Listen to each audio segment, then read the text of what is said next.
Biology undergraduate concentration in physical culture, social justice, and health equity.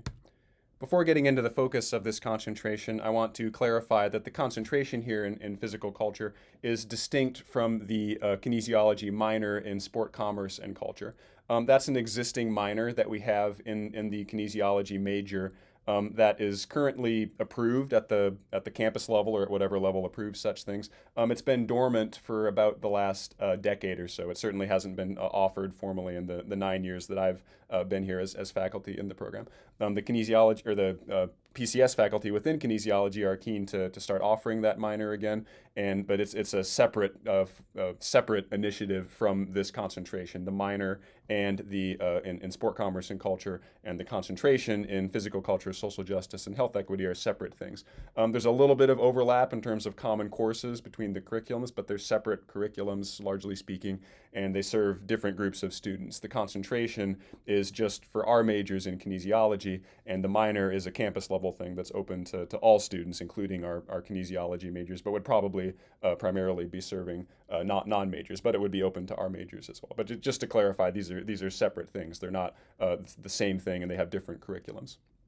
The focus of the concentration in physical culture, social justice, and health equity is, as you might imagine, largely on the realm of physical culture, which you can see illustrated in the diagram on the right, showing these various movement-related dimensions that are integrated under this focus on physical culture within the PCS group of the faculty and within the proposed concentration of physical culture, social justice, and health equity.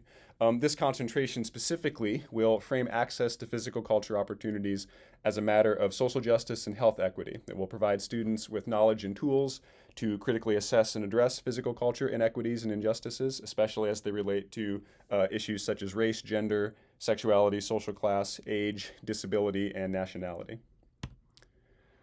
If it isn't obvious already from those topics, this concentration is proposed by the PCS research group in our faculty. Shannon Jetty was the one I've been primarily communicating with it about and who proposed or who's formally submitted the documents, but I believe all of the PCS faculty have been involved in developing the curriculum that's under this concentration.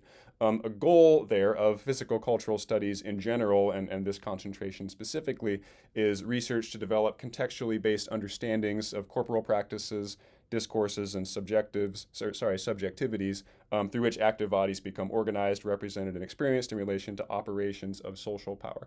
This is a more, as you can see from the diagram on the right, this is a more qualitative approach and perspective to research in kinesiology than most of the other content of the other concentrations, the medical concentration and the sport and human performance concentration. Those are focusing largely on more quantitative elements of kinesiology, such as biomechanics and exercise physiology and disciplines of that nature. Whereas this concentration, the physical culture concentration, is a more qualitative approach to understanding kinesiology and to doing research in kinesiology, more focused on subdisciplines such as sociology and history and the various techniques that you see over here in the diagram. So certainly serving a different group of students than the other proposed concentrations would serve.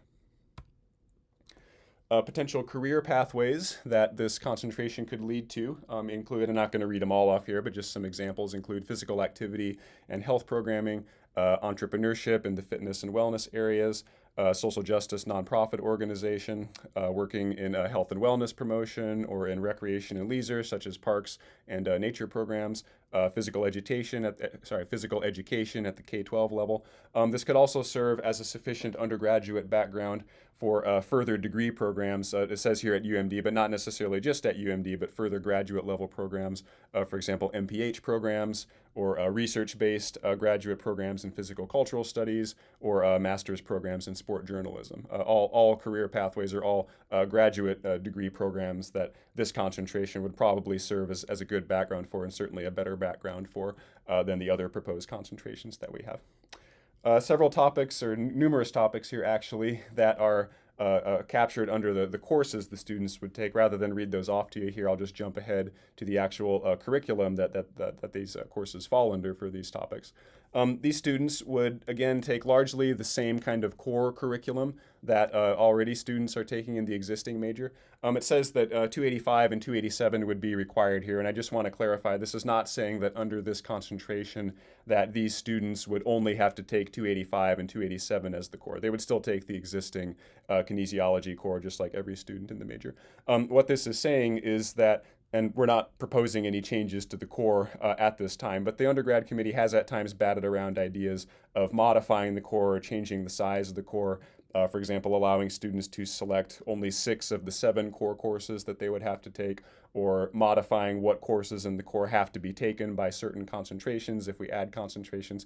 So all this is saying is that students in this concentration, pending any further changes to the core, would still have to take these 2 core courses, 285 and 287, which I think makes sense for the focus of this concentration and for the upper level options that these students would take, which largely have 285 and 287 as prereqs for those options courses. For example, if a student in this concentration didn't take 285, that would probably greatly limit the number of options courses that they would have available to them and may make it actually impossible to be in this concentration. So I think it makes sense to require those courses specifically, even if there are future changes to the content of the core.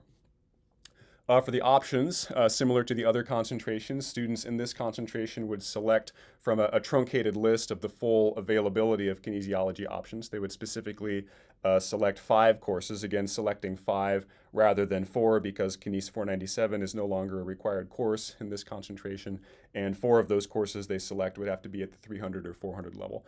And both at the lower level options and at the upper level options, these are largely courses that are taught by the PCS faculty and that have 285 and or 287 as the prereq for them. So at the lower level, these would be courses like the physical culture of Metro Baltimore, or the Hoop Dreams Black Masculinity and Sport course. And at the upper level, this would be options courses such as Sport and Globalization, or Jen's new course on zip code prediction on physical activity and health. Students in this concentration would also select from a broad list of courses outside of our major that relate to some of those movement-related dimensions that you saw a few slides ago under the physical culture umbrella. So they would select 3 courses from this list here, and I went ahead and actually Ron went ahead and looked all these up for me and listed them here, so thank you, Ron. But I went ahead and listed the titles and the numbers here just because I'm guessing most of our faculty aren't familiar with these courses, so you can take a look at the titles here. They cover courses in anthropology, archaeology, English, family science, philosophy, public policy, sociology, among other disciplines. So a broad range of courses outside the department that these students would select 3 of the courses from this list to take, covering a wide range of dimensions here in physical culture as it relates to health and to kinesiology, but outside of the kinesiology major itself. Expected size and additional resources for this concentration. The PCS faculty estimate that anywhere from 50 to 100 students might be in this concentration at any given time, so a little bit smaller than the other proposed concentrations, but still in the depending on the size of our major, still in the ballpark of around 10% of the students in the major, so not a negligible number of expected students there. Again, I think the size of these things is going to be a little bit difficult to estimate until we actually get them off the ground and do it, but estimating that maybe 5 to 10-ish% of students might select this concentration seems like a very reasonable estimate to me. And there is a proposed possible need to offer this concentration effectively for our students, given the need to teach the courses on a frequent basis and to also balance it with the needs of teaching the minor in sport, commerce, and culture, a possible need for 1 additional instructor, dependent on what the enrollment numbers actually work out to be in this concentration, as well as in the sport, commerce, and culture minor program.